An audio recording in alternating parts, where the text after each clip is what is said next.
आगे बढ़ रहे हैं, बात करेंगे अब जम्मू कश्मीर की, जहां पुलिस का सख्त पहरा और ऊंची दीवारों को लांघकर दो पाकिस्तानी रफू चक्कर हो गए।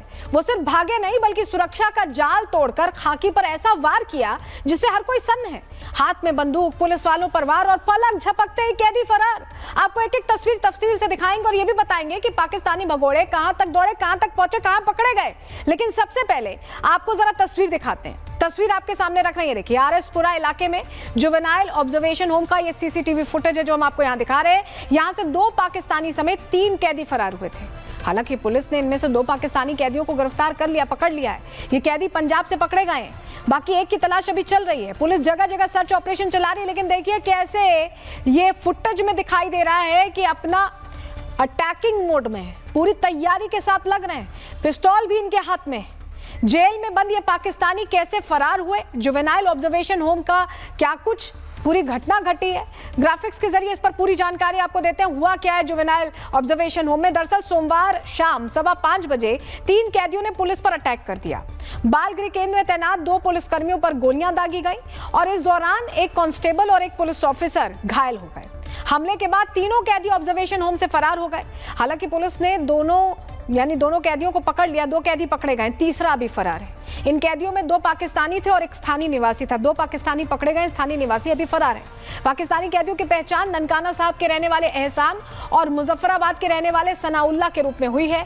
तीसरा आरोपी स्थानीय निवासी गुग्गा है और जो गैंग से जुड़ा हुआ है।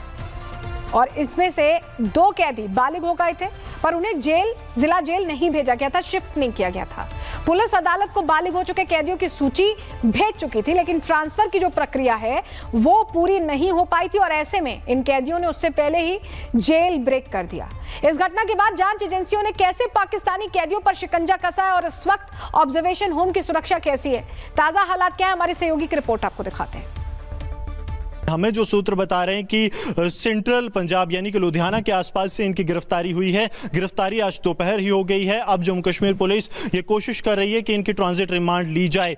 देखिए तकरीबन 24 घंटे से कम समय में जो है जम्मू कश्मीर पुलिस ने इन दोनों पाकिस्तानियों को पकड़ लिया है। इसकी जानकारी जो सूत्र हैं जम्मू कश्मीर पुलिस के, जो टीम्स ग्राउंड पे ऑपरेट कर रही हैं, वो रिपब्लिक मीडिया नेटवर्क को देख रही हैं। हालांकि जम्मू कश्मीर पुलिस की तरफ से हो सकता है आधिकारिक तौर पर जो एक वक्तव्य आने के लिए कुछ समय लग जाए जब तक इनकी ट्रांजिट रिमांड नहीं मिलती, लेकिन पुलिस कह रही है कि आज हम कोशिश कर रहे हैं कि आज के आज ही ट्रांजिट रिमांड मिल जाए।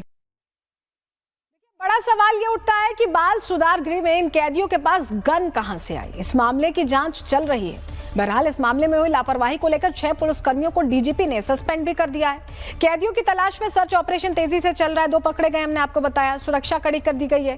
शुरुआती जांच से पता चला कि कई दिनों से ये भागने की साजिश रच रहे थे। इनकी तैयारी लंबे समय से चल रही थी। और ये हम क्यों कह रहे हैं आपको बताएं, क्योंकि ये कोई पहली बार नहीं था। इससे पहले भी इन तीनों कैदियों ने बाल सुधार गृह में जमकर आतंक मचाया। आपको ग्राफिक्स के जरिए थोड़ी डिटेल देते हैं कि पहले और क्या क्या ये कर चुके हैं जो चौंकाने वाले खुलासे हुए हैं। 25 दिसंबर को 3 कैदियों ने सीसीटीवी तोड़े थे और सुरक्षा कर्मियों से हाथापाई भी की गई थी। 26 कैदियों पर सिर्फ 2 गार्ड तैनात थे। 26 कैदियों पर, जो बाल सुधार गृह की सुरक्षा पर बहुत गंभीर सवाल खड़े करता है, क्योंकि 26 कैदियों पर अगर 2 गार्ड तैनात है और ये 26 कैदी एक साथ मिल गए तो क्या गार्ड सामना कर पाएंगे? अब सवाल यह है कि तीनों कैदियों के पास बंदूक कैसे आई, ये भी बहुत जरूरी हो जाता है। बाल सुरक्षा गृह की खिड़कियां टूटी थी जिससे दीवारों से सामान अंदर फेंका जा सकता था। इसको ठीक नहीं कराया गया था। कयास लगाए जा रहे हैं कि किसी ने हथियार अंदर फेंक दिया था इन्हीं खिड़कियों से।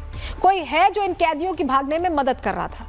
पुलिस ने जांच और छापेमारी अभियान शुरू कर दिया है। गाड़ियों की सघन चेकिंग भी हो रही है। पुलिस अलर्ट पर है। 2 पकड़े जा चुके हैं, तीसरे को पकड़ने की कवायद तेज है। यह घटना ऐसे समय सामने आई है जब जम्मू क्षेत्र में सुरक्षा बल पहले से ही जंगलों में छिपे आतंकियों के खिलाफ लगातार अभियान चला रहे हैं। ऐसे में इस फरारी ने सुरक्षा एजेंसियों की चिंता और बढ़ा दी है।